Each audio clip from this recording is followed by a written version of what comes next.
How about we share with you guys how you can start a cleaning business and make $2 million in 3 years. This is a progress update with Austin Miller, the owner of Spruce Cleaning, who achieved these phenomenal numbers with an investment of only $300. In this video, we're going to be talking to Austin, who scaled his business to $118,000 a month. His amazing customer service strategies and his mastery over Yelp has given them market control of more than 18% here in Washington State. I would say now more than ever is the best time to start a cleaning business. For every $1,000 we spend, we incur $35,000. Let's talk about a roadmap to $1 million. Give us technical steps of what to do. Yelp will be there. They're going to help you answer any questions you may have while you develop your business. Today, Austin will share how you too can start a cleaning business without any background experience, what mistakes he made that you guys can learn from, how he's looking to scale his business to more than 300 locations by 2025, and how you can leverage Yelp to rule the service industry. So Austin, what would that hack be? This is where we're getting to a point in our business where it's pay to play. Why not just go out and open your locations, run them separately versus the franchise model? And in turn, we saw a higher booking volume by hundreds, which is one of the highest in our industry. Without further ado, you guys, like this video, subscribe to our channel if you haven't already, hit that bell so that you don't miss any videos, and let's go talk to the man himself. He's always working. Last time we interviewed him, he's always working, and that's an awesome thing.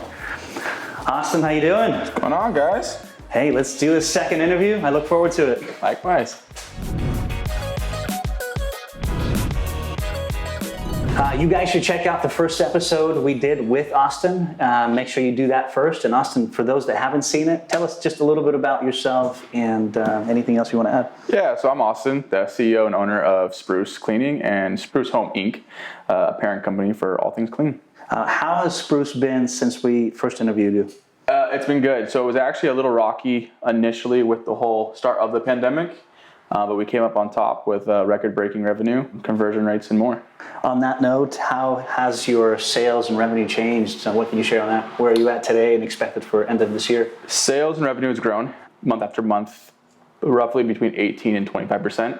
And we plan on continuing to grow that with more ad spend as we go. Awesome. We'll dive into that more.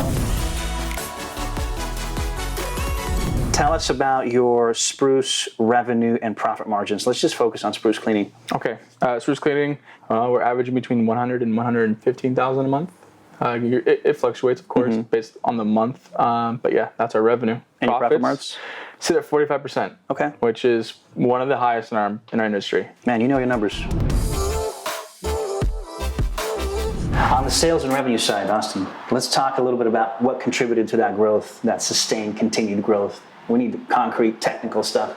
A factor of things. So initially we saw that decline. So what we did is we invested some of our money into website development, ad spend, and then optimizing our pages on Google, Facebook, Yelp, Instagram, etc. And with that, people kind of trusted our image more. Less searching. I think our time spent on pages went up like 30 or 40 seconds. And in turn, we saw a higher booking volume by hundreds, literally hundreds of bookings per month. But how much more did you start spending to get that result? Our ad spend results. Yeah. I think we only increased it by like $1,800 on Yelp alone. You did? Okay. The statistics behind the $1,800 spent on the ad spend and the ad click through to our website was insane. So you just improved everything online. And boosted your marketing. Yeah, I mean, we utilized our platforms that you're given. You're given your Google page, you're given your Yelp page. Just optimized how we use them and how we structure our ads. Okay, and we'll dive into the details, you guys, about the specifics of what he's talking about later on in the video. Austin, for somebody watching this right now who's in cleaning business and wants to reach their first million, I want to turn to you so that you can give us those answers. What's your personal experience? Because you only started with $300. Right. And this is a tricky question because obviously it's going to apply to different people. Right. Don't fall for this scammy people trying to sell you on SEO optimization or weird software. Do it the right way. And it's the long way, I guess, is get a website built, start reaching out to customers, and invest the money you make back into your company. You want that to compound. So if you make, $25K profit and you go spend it on a Cancun vacation, it's not returning anything. So you could put half of that towards ad spend or optimizing your website. Rule of thumb is make it better. Like, we are still to this day making our system better, and it's just showing that. So make it better, reinvest, and just keep your eye on the prize. Awesome. Yeah, and for those viewers that reached out to you, Austin, from our first episode interview of you, question is, how did you help them, our viewers, with your experience, just in a nutshell? Yeah, we had a huge outreach, and a lot of customers asked, do you have any tips or tricks or things to avoid when starting up your cleaning business? A cleaning company out in Chicago reached out, and he needed help with his logo, and he wanted me to do a website audit. I had a couple minutes free, so I went through his website, and I looked at his logo, sent him an email on what he needs to change. 2 months later, he sent me an email saying, hey, I just made my first $25K in revenue. Thank you so much. And it worked like that. It's really that easy. It just takes a little bit of navigating, and then you can do it. That's awesome. It's good for other business owners to give back to other business owners and spread that. When time permits, I have no problem helping, but He's that's busy. the problem. A little bit. So, but do reach out, do comment below. Of course. We are very focused on responding to all those comments and providing value in that way. What's giving you the best return in terms of building your client base, and what's your spend monthly on, marketing in general? So I hate to keep on going back to Yelp, but Yelp is our single-handed driving force for customer acquisition. And right now, it's for every $1,000 we spend, we incur $35,000. But that's just because of our placement. So for example, we only spend $2,900 a month on ad spend, and we make $115,000. And that's our only ad channel. Yelp. We don't use anything else. Just do Yelp. Print advertising? None. Putting postcards on doors? Nope. Just Yelp. With all that we've talked about, and that's why we're doing that course, is Right. because it works. You just need to figure out how to use it. That's all. That's incredible. Don't you think it'll be saturated, or too many people on one platform will eat up the business? No, because there's so many different service industries. Cleaning is one of 25 to 30. They can still apply the same rules for their market. Everyone has a need. Everybody has a need to get their power back on. Everyone needs to get their carpet shampooed. Right. Every business needs to use that same platform. Just figure out how to use it.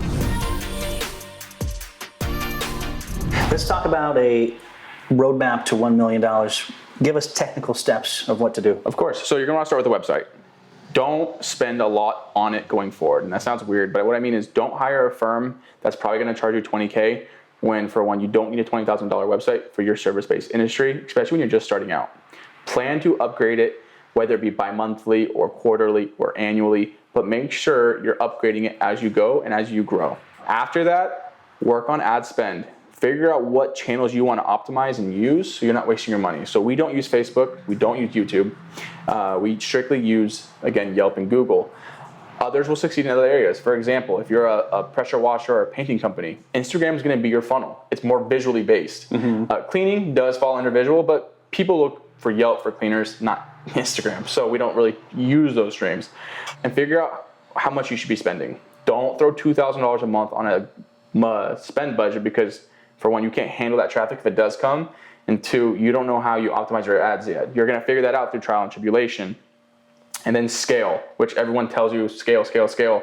Figure out a good process on when you should be hiring more help. So we typically try to hire 4 to 5 new cleaners a week right now. If you're just starting out, you're probably going to do once a month. And if you can do one consistent cleaner a month for the first 6 months, that 6 will, compound to 2 a month to 3, but just don't rush it. Put together a plan, and you're going to see your revenue go up. Again, customer satisfaction goes a long way. If you're growing, but you're also getting bad reviews, you're never going to hit 1 million. People trust good reputation, and as a whole, people kind of follow what people choose, and that goes for anything, whether it be Rotten Tomatoes for movies or Yelp for service. Get those reviews, get that presence known, so you're trusted by the mass and that social awareness. How would you like to get 100 new customers in the next 100 days? ClickFunnels is giving away 96 hours of their brick and mortar training for free. It features 17 businesses and shows how small businesses are filling their business with dream customers using simple online sales funnels. You guys grab it while it's free. The link is in the description below. Is it a good time to start a cleaning business right now? I would say now more than ever is the best time to start a cleaning business, regardless, even if you don't buy a franchise through Spruce, and I'm not selling you on one right now. They predict by 2025, 83% of homeowners in America will have a in-house home cleaner. For cleaning services is supposed to be growing by $20 billion annually, or 20% annually for a total market cap of $20 billion by 2025. The fastest growing market right now in the country. So clearly a pretty cheap business to get into. Remotely, yes. Right. It is a very accessible industry right now. Wow. You guys, there's more to hear about all kinds of businesses on our newly launched UpFlip.com podcast. So do check that out. It's UpFlip.com/podcast. We talk to people like him. We dive into more details, and it's all for you so that you can optimize your business, scale it, grow it, and be successful. So go check it out. How do you navigate through the pandemic? What adjustments did you have to make to, keep being profitable and keep moving forward? Right. And I would just say be patient. Be patient with customers and be understanding. Again, it's a pandemic. We've never really been through one. Bring value. So you're going to have to cut off a little bit of your profit margin to return that value to your customer. They're going to take that a lot better, and you're probably going to win more sales. And then again, just understand people are going to be a little more angry, unfortunately, especially in the service industry. They're going to expect more for a lot less. So don't let that go to your head. Just keep on giving that 5-star service to every customer, and bite your tongue when needed. You can still make it through it. You're still going to make money, but again, take that profit down a little bit and return it to the customer. Give us an example of how you did that. We cut our hourly prices by a little bit. Okay. So we gave more time to the customer. So we lost a little bit of money, but we gave more time. So we can do basically a deep clean for everybody instead of just a regular clean. So when a customer gets their clean, they're like, wow, this is what I got for this. Perfect. So our prices go down. They're going to pick us. A lot of people's prices never changed. So we are still extremely busy. As you saw, 700 bookings in August. Yeah, it's wild. And there's some people still closing their doors. So, this is business. It's not always going to be about profits. Sometimes it's going to be about survival. And you need to figure out when those two switch and then make that change. Because right now it's survival. It's not about profiting. It is. You need to pay bills. Right. But that's not you don't want to max out profits. You want to survive. And that's what we did. We changed gears to pure survival. We keep our lights on, we eat, and we'll be here when the pandemic's over and probably be on top. Your ambitious goal, 300 locations by 2025. Yep. What are you doing, and how are you focusing on certain areas, cities? Has anyone reached out, and what will it cost? So obviously we're going to kind of target metro areas. So South Dakota or Nebraska may not be our first choices. So we're really going to dominate the West Coast because that's where we're from. Okay. We're going to go down south and then circle back up to the East Coast. And we're going to really drive a very, very aggressive marketing plan. So it's going to be a little expensive up front, but it's going to really just push to as many eyes as we possibly can get in front of that are prospective buyers. How? Tell us about that marketing approach if you can. There's literally firms that work with iFranchise, our franchise group, that will take your company and create videos, scripts, everything you need to sell locations. Okay. So you're just basically writing that check. This is where we're getting to a point in our business where it's pay to play. Very strong pay to play. So you need to, again, sit up or sit down. And if you're not willing to write the checks and play ball with the big leagues, go home. Yeah. No, we're at that point where you can certainly do that, which is awesome. Sort of. There's still those risks. Anybody that spends $110,000, there's risk behind that. Can we afford to do that? And I sometimes thought we couldn't. Again, we're still doing retail. So we were really spreading ourselves thin. And I asked one of my counselors, like, should I do both or do one? He said, you're young, do it now. Okay. Both. Just do it. Okay. So here we are. Wanted to switch gears here a little bit and talk about the difference between a retail-based business and service-based business. What are some challenges between the two? Let's talk about that a little bit. It's completely different. You want to talk about a learning curve? I don't know anything about retail. I still don't. I'm learning. Service-based is cut and dry. You provide a service to a customer at your best possible outcome. I'm talking customer service is great. The price is perfect. You do it on time and it looks good. Done. You get paid. Yep. Retail, you have to have KPIs. You have to have inventory management. You have to have insurance. You have to have bar codes that are GS1 certified. You have to have partnerships, shipping times, cancel dates. Distribution, blah, blah, blah. Distribution. Well, yeah, thanks for bringing that behemoth of a thing, logistics, it is insane. It's a nice problem to have, but it is so much more detailed, and service-based is a little more flexible, when you get into retail, it's not your game anymore. It's their game. You're playing ball with them. So there's profits there. There's definitely profits there, more than in service. Just because you can scale way larger and it's volume based. So, you know, a cleaning service may only want you twice a month, whereas a product, they're going to buy your product maybe twice a month, you know, 3 times or more of just one product. Right. So, yeah, there's definitely difference. There's definitely money. It just depends on how you want to take it. Austin, last time we talked to you, you just launched your new product line. How much of the product sales is part of your revenue in general? And what are the profit margins on them? The sales are obviously completely separate, as they're 2 separate entities. So they don't really contribute to a lot of that monthly revenue you're seeing from Spruce Clean. That's all Spruce Clean. Okay.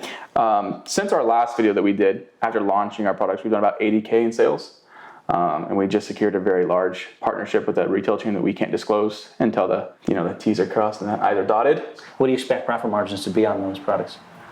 I can't disclose those. No, because it's retail, unfortunately. More than cleaning. So I can say roughly 60. We can do roughly 60. Okay. Spruce is 45%. Man, that's wild. Which is very high in our industry. But the way we structure our company, we can take home a little more. All right, let's talk about the process of choosing manufacturers, supply contracts on the retail side of things. How do you connect with those companies? Anything else you want to share? I would have originally said go to China. But now that we have the pandemic, a free gem for you that our consultant told me a year ago is to keep everything in state. The reason why is you're not going to have to face any of those supply chain issues that everyone else is that are bigger than us. So if you're a new product company or someone that's trying to get into products, try to source everything in state right now, because you're going to have that leverage that's like Clorox, or my other big competitor is Method. They all source from China and they're all screwed right now.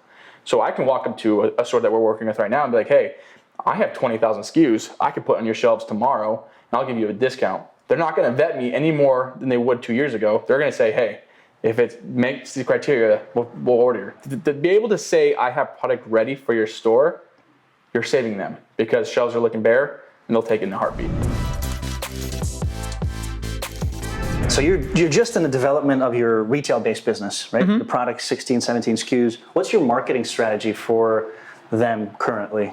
Well, we have the subscription box. So we're going to be working with some very well-known influencers and celebrities with some fun giveaways and interactive models to really kind of showcase cleaning, the importance of it, and then some very interactive shelf design through our retail partners that we're working with right now. So you're reaching out to like celebrities via what? We use a consultant group that works with retail companies, TLK, but they have a large network of celebrities they use in LA. Wow. And basically, we found them. They've been great to us since we started. You pay them, and they just introduce your product to I think they did a cupcake company with Kim Kardashian. We can't afford Kim, so we're not using her, but yeah, so we're using some celebrity endorsements, and then working with some really cool influencers that actually clean their homes, and it's been a fun time. So you're launching a Yelp business course to help small business owners. Why branch out into that arena, and how do you build such a course? Let's go back to the origins of really that idea. Yeah, so it was actually due to UpFlip. The amount of outreach I got through our first video was insane. So I outreached to Yelp and asked, hey, can we do a course kind of highlighting these things for more than just the people seeing UpFlip, and sponsor it? They loved the idea. Yelp is tricky, and a lot of other platforms can be tricky, especially during a pandemic. So we're just taking a full force, getting them, kind of cutting out the fat and going straight to how to do the best possible route to develop your page for your service. It's service industry only, unfortunately, but to optimize quickly. But it's Yelp specific. It is Yelp. Yelp will be there. They're going to help you answer any questions you may have, any frustrations. And we're hoping we can do a continued course as a support line while you develop your business. It's a tool you got to figure out how to use. And once you learn how to use it, it's a blast. It's turnkey. Once you figure out, it's like turning on a faucet and then turning it off when you don't need it anymore. So the course is going to be on Zoom. We understand some people may have some frets with being in person. So we've made this all on Zoom. It's going to be 1 hour long. And it's going to cover mostly Yelp with a little bit of Google, And what we're going to kind of help you do is optimize your page with free tools. And we're going to help you optimize it with paid tools, and how to budget accordingly so you're not wasting money with those paid tools. Because I've spent a ton of money making the mistakes that I do not want you guys to make. So we're going to have ad spend strategies, basically breaking down when you should increase your ad spend and when you shouldn't, and where you may want to scale back to figure out, okay, what's going on. Let's spend a little bit of time here for our audience. What was the process like to start the whole franchising process? And then how long did it take?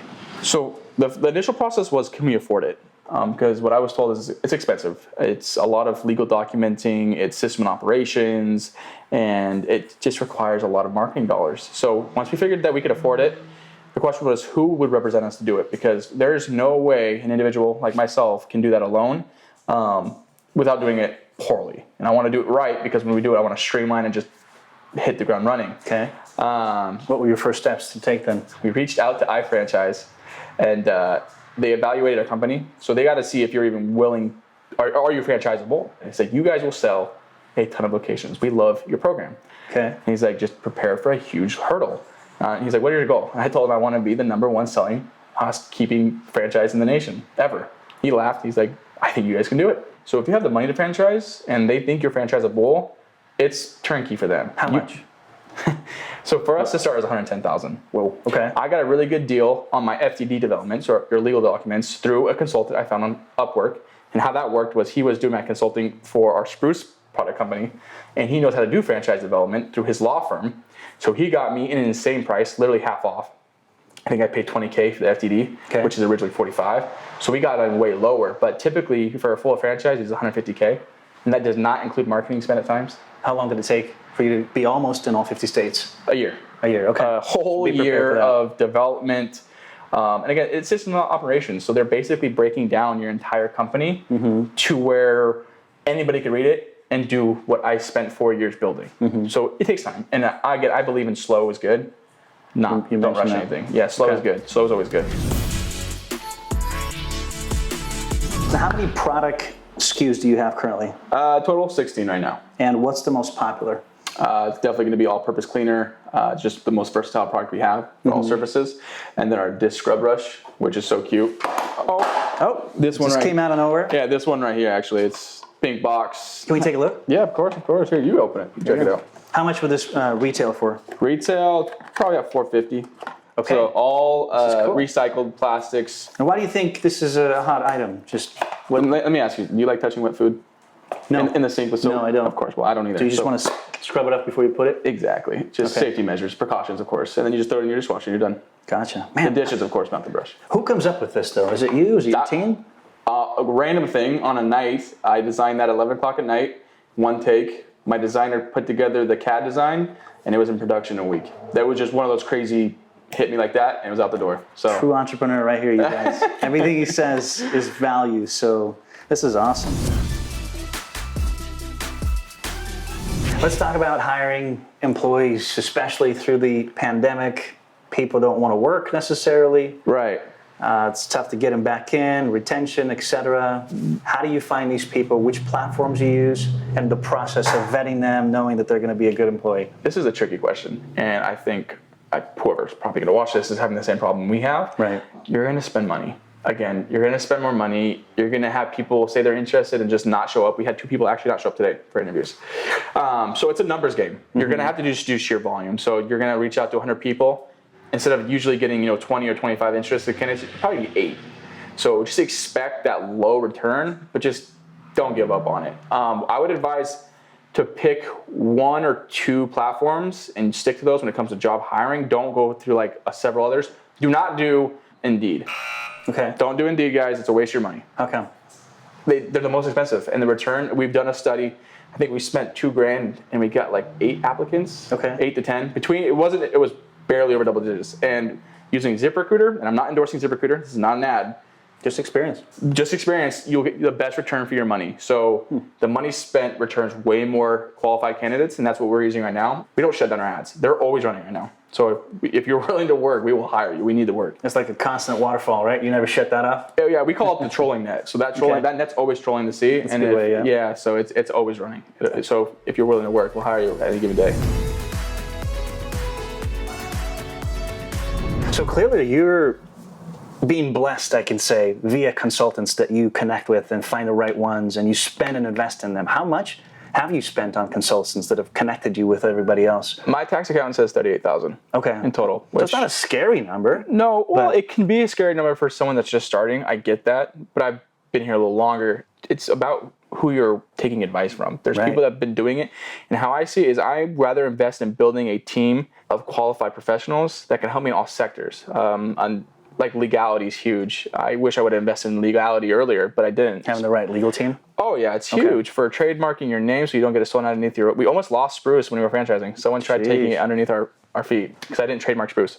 Wow. So do those concrete things first. And yeah, it's hire the right people. You don't know everything.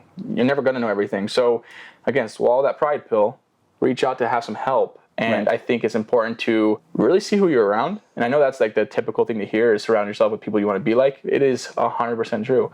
I look up to my advisors and they respect my decisions and they'll give me sound advice when I need it. And that's the advice they've given me has gotten me here. Yeah. So when I hit a roadblock, they advise, hey, you need to do this. Yeah, you guys, this is huge. I mean, this guy started with $300, right? And now we're talking an evaluation of close to 14 million. Of course, you know what you're doing, but it's the consultants that are helping you get here and other people. And it's ironic. Money is less important when you start seeing it develop. So I want people to understand that money isn't everything.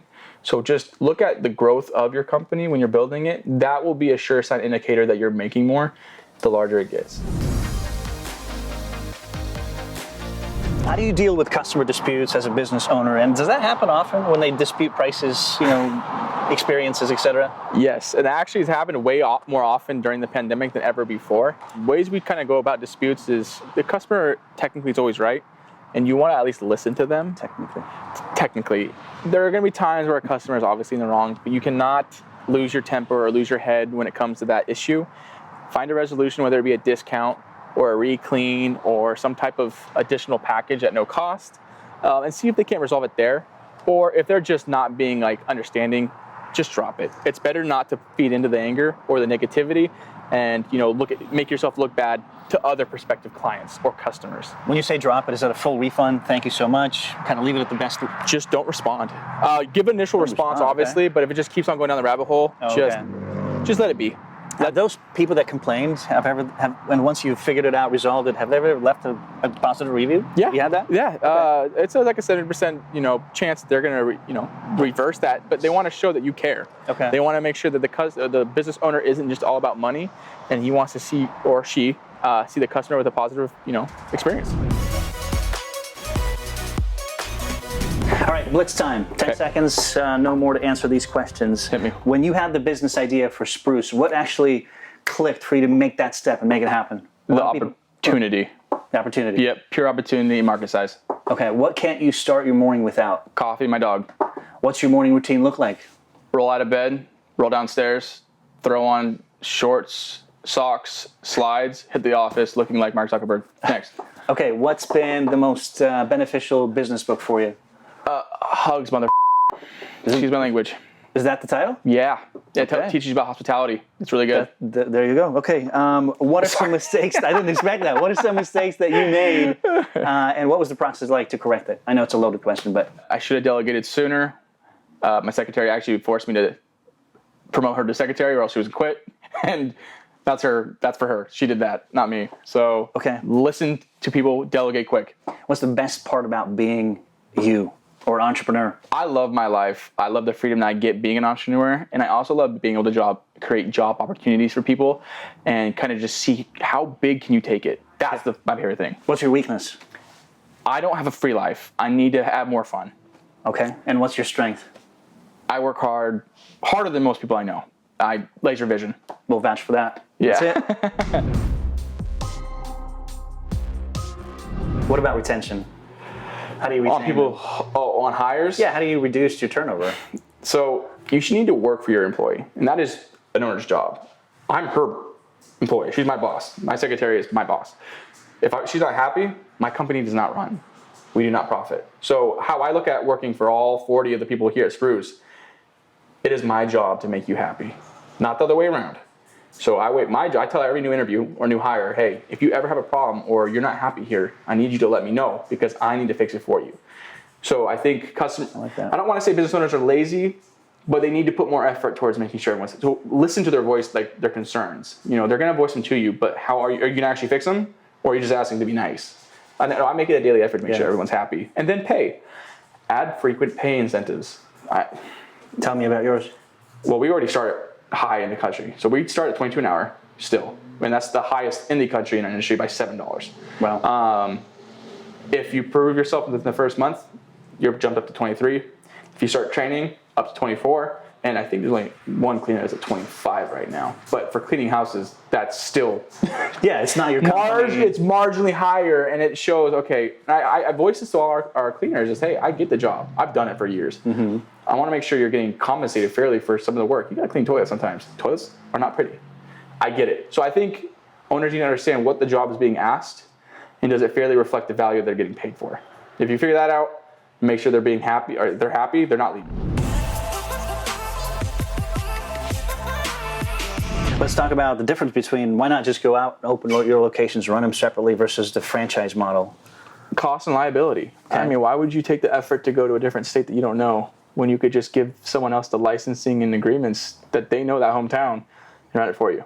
That's a win-win for anybody. It's a no-brainer to just do franchising. It takes a lot off your plate, and it allows you to build that brand awareness across the country at a fraction of the price. You don't put any, that's all franchisee cost. You're not paying that. They're buying into username. You're making more money.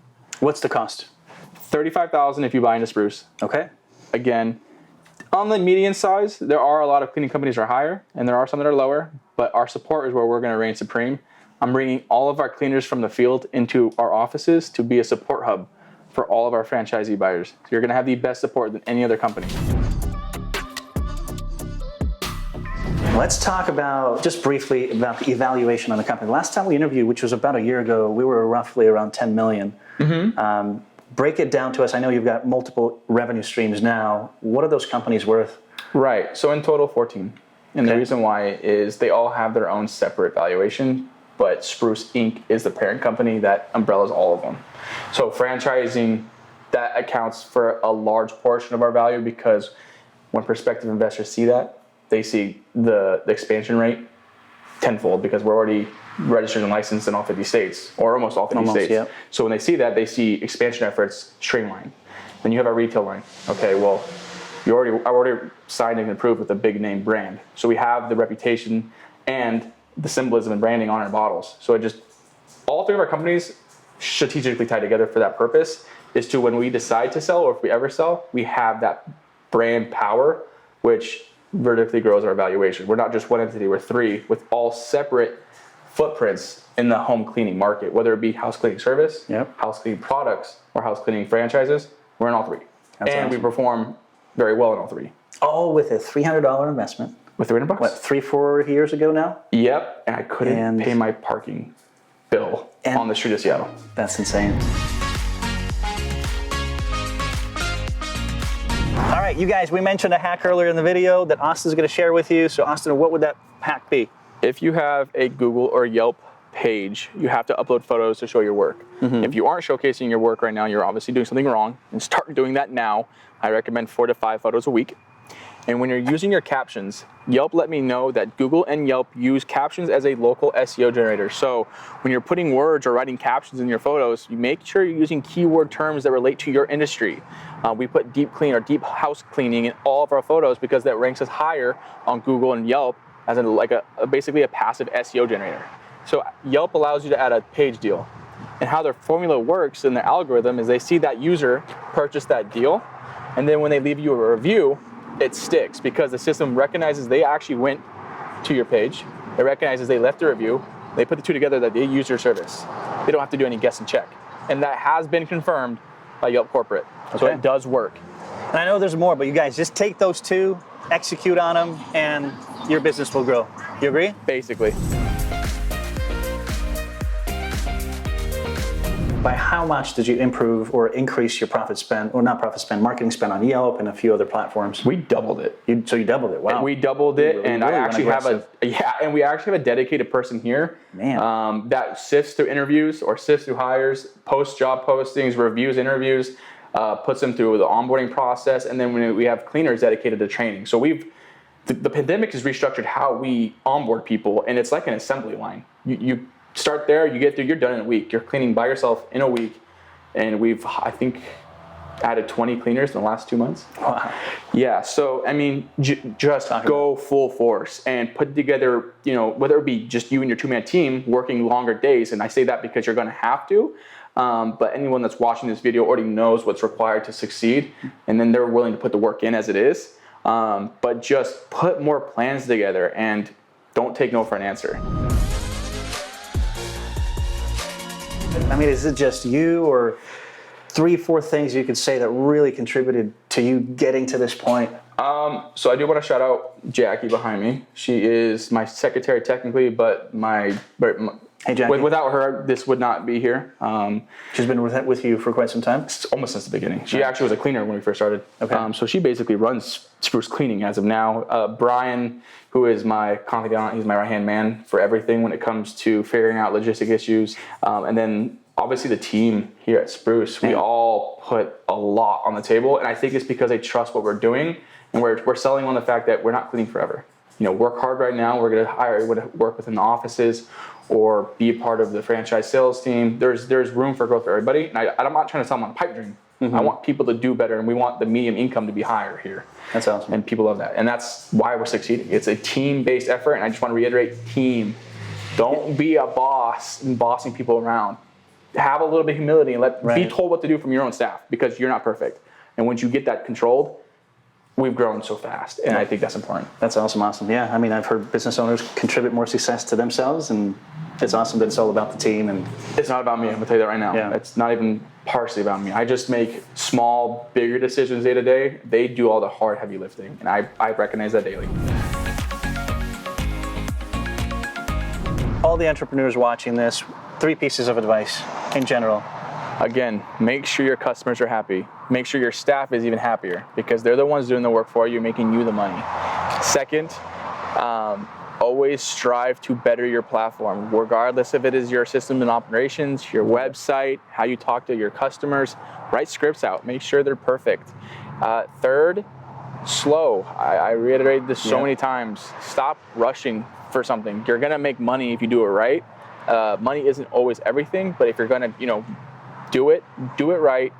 Take the time to learn it, and make sure the experience that you're giving is perfect from start to finish. Man, awesome. This has been great. I really enjoyed it, even more than the first time. Thank you again. It's our pleasure.